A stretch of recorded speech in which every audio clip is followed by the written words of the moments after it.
Are we? We're wearing glasses today. I am. Okay.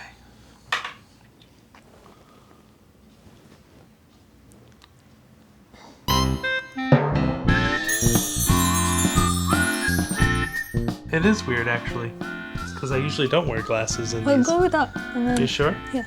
Or you can let us know. Yeah. The public can let us know. Do you have your contacts on? No. But my eyes do hurt for some reason, so I am going to take them off. I'm Grace. This is Kevin. That's right. And we're comparing Kenyan and American culture to see what's different, but also what's similar. Today we're talking about... What are we talking about? Funerals. Why'd you say that like it was happy? Funerals! Is it because it has the word fun in it? Funerals. You can't spell funeral without fun. This is going to make me look like I'm a psychopath. No. Today we're talking about funerals. It's not... This is the thing. This is the thing that will set you apart. Okay, anyway. So, Grace, you suggested that we should do this topic because recently we attended my grandmother's funeral. Mm-hmm. She died earlier this year. And you noticed that there were some differences between an American funeral and a Kenyan one. So, where do you want to start? What happens when someone has left us, departed? From the moment that somebody is dead or declared dead? Yeah. Okay. Okay. Shall we start? Sure, go for it. So I'm specifically going to talk about a traditional funeral, like what happens in the village. I'm not going to talk about what happens in the city. Oh, okay. Yeah? Because the difference is there. So you're talking about specific Luo traditions. Yes. So you have all these tribes in Kenya, and they all have their own traditions surrounding death and funeral rites and those kinds of things. So you're just really going to talk about Luo culture, not necessarily what they do in Nairobi or in the rest of the country. Yeah. Cool. Yes. Okay. I was just clarifying. Right. So say someone dies. Okay. The first thing that happens is that a woman specifically is sent to wail. I think that's the right word I can use. So there's this specific sound a woman starts chanting while walking towards various homesteads. Mm-hmm. And once you hear that, it's so distinctive, like, okay, someone has died. And then you tried to figure out who he is. And so what does it sound like? I can't even think of it. It's a long time since I had it. But it's one of those things you don't really want to keep in your memory, Okay. Oh, that's fine. I just was trying to, for the people who haven't heard sensitive. it. We'll find a clip and add it here. Yeah, so once you hear that, you try and listen, okay, who's dead? And then they're not supposed to say this person's name.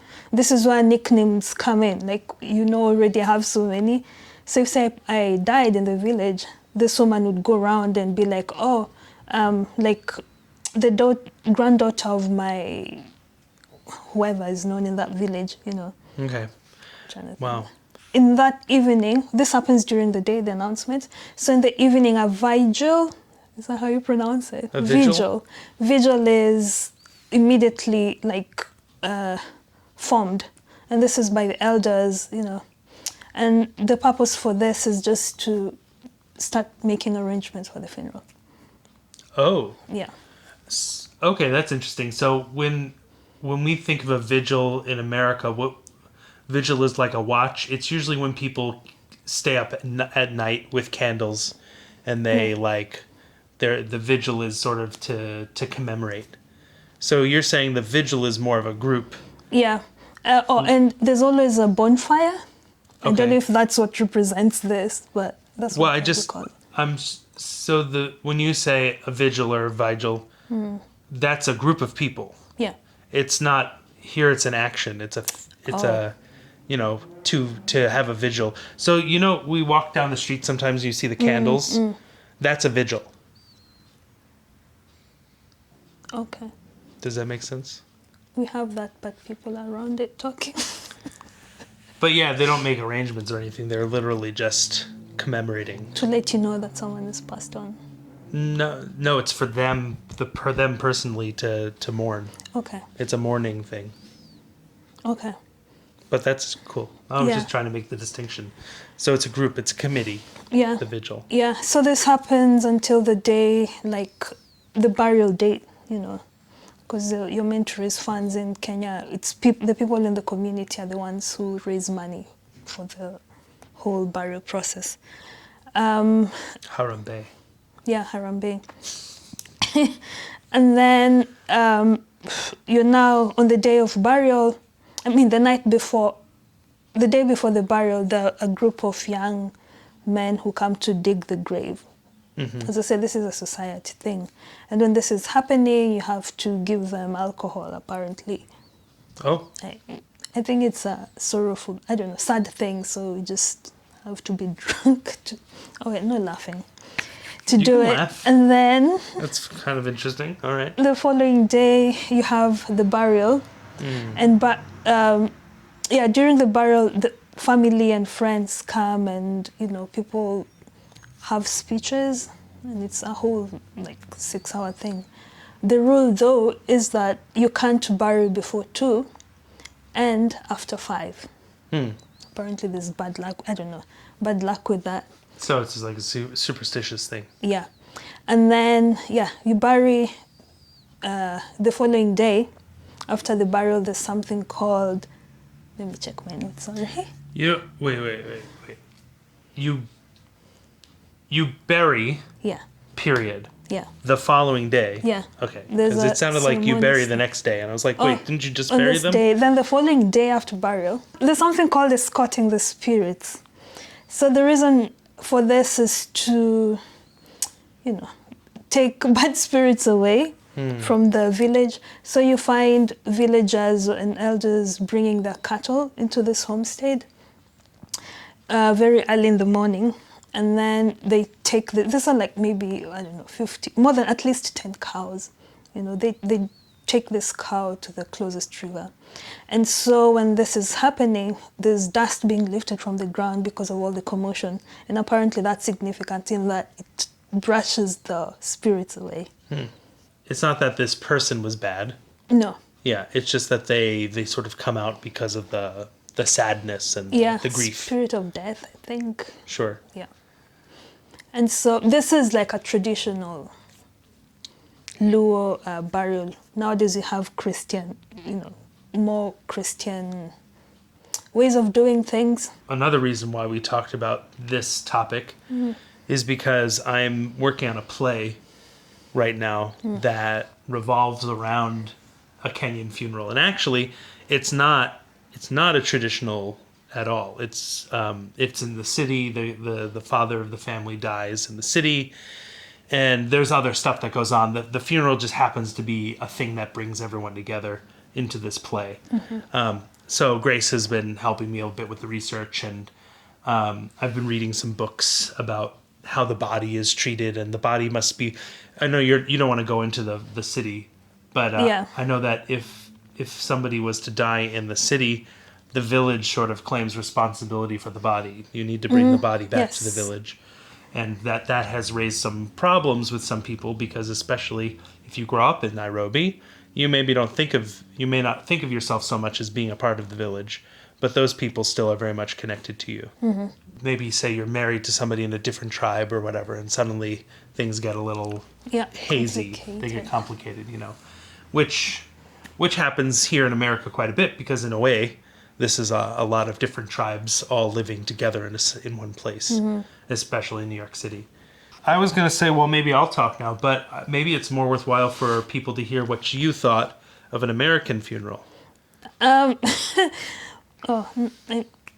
was so easy. I expected complications. A nice oh my easy God. funeral. That's what we like to It do. was so smooth. Let me say that. You Sure. know. And this is specifically my grandmother on my mom's side. She passed Yeah. away very suddenly this year. Very Hungarian, Eastern European kind of vibe. But not necessarily the funeral. The funeral was not a Hungarian funeral necessarily. It just, they're very Catholic and all that kind of thing. Yeah. So it was when you say it was very easy, what do you mean by that? So, among the pressures now I'm going to talk about what happens in the city, you know, modern funeral. In the city in Kenya. Yeah, when someone dies, the first thing that people need is money, like, you know, because this body has to be buried. And as you said, the complications transferring it from, you know, the city to the village, which is like an 8-hour drive. How do you organize that, raise funds? And for you guys, I think there wasn't anything like that. I was even asking you, because my mom rang. She was like, oh, what do we do? Who do we send money to? I'm like, wait, let me ask. I don't know what's going on. Yeah. My sister as well. And I was like, oh, they don't do that here. And I remember asking you, like, are people sending money? You know. I mean, sometimes people do. It depends. Yeah. But usually those things are worked out either with whatever money the person who died has left, or the surviving family, the immediate family, pitches in. So Yeah. in this case, that's kind of what happened, is the immediate family pitched in. So my mom and my aunts and uncles pitched in for all the funeral expenses and all of that. Yeah. Yeah, so... I'm going to still go on this. So everyone is given a role, like you being the firstborn. You're talking about Kenya. Yeah, like you being the eldest grandson, you'd be assigned like, oh, you and your family, for example, need to come up with maybe $2,000. So it's your job to go and let people know, like your best friends, oh, I lost my grandmother, can you contribute this? Blah, blah, blah. Yeah. So there wasn't any of that here. I was like, okay. No. Oftentimes, people will send flowers. That tends to happen a lot at funerals. Or they'll... I've seen where people will plant trees in a certain place or make a donation to a charity, you know, those kinds of things. That tends to be... So if there's anything with money involved, that's usually what it is. They're sending money to a charity in somebody's name. And let's see, what else did you see? So you saw I would say it was a pretty typical Long Island funeral situation where there's a wake. The wake is where everyone can visit with the body one last time, visit with the, you know, in this case, my grandmother. In her case, it was an open casket. She was, you know, dressed in something nice and had jewelry and all those things that she might have worn in real life. And, you know, people can say their prayers and things in sort of individually at the, because like I said, it was Catholic, so they have a kneeler by the casket that people could kneel on and pray and whatnot.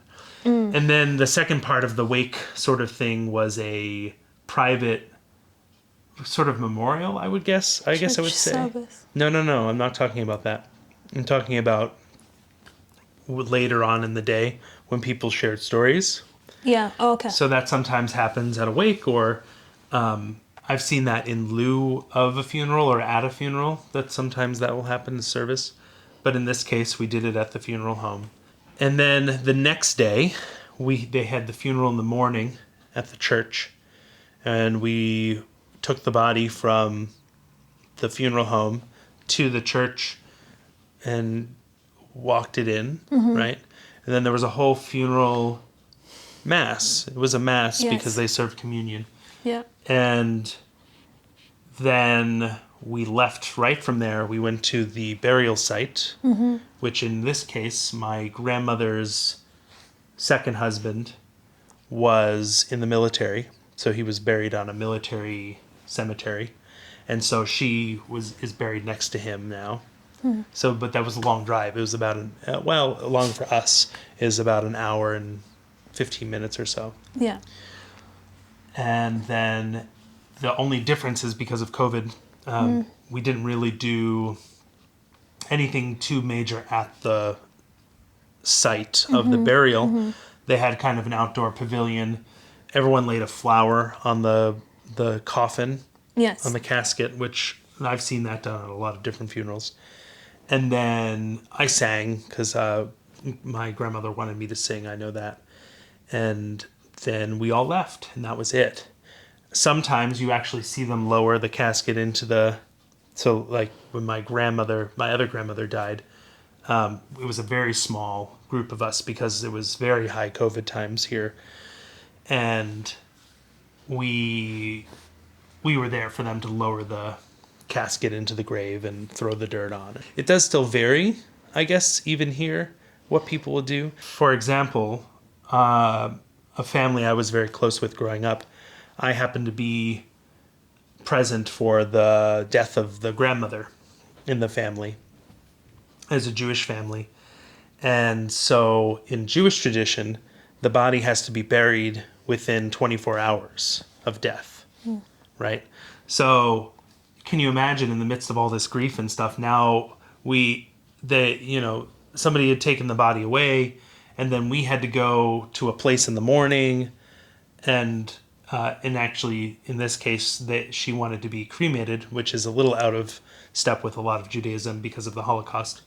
But that was her wish, and so we were at this crematorium, this place where they, burn bodies, the next day.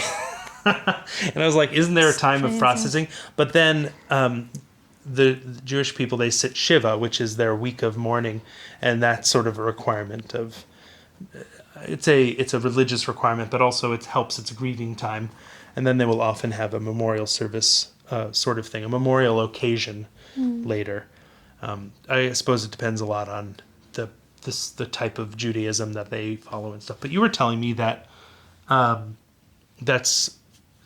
happens in Muslim families as well in Kenya, yeah? Yeah. You bury, I think it's same, not more than 24 hours.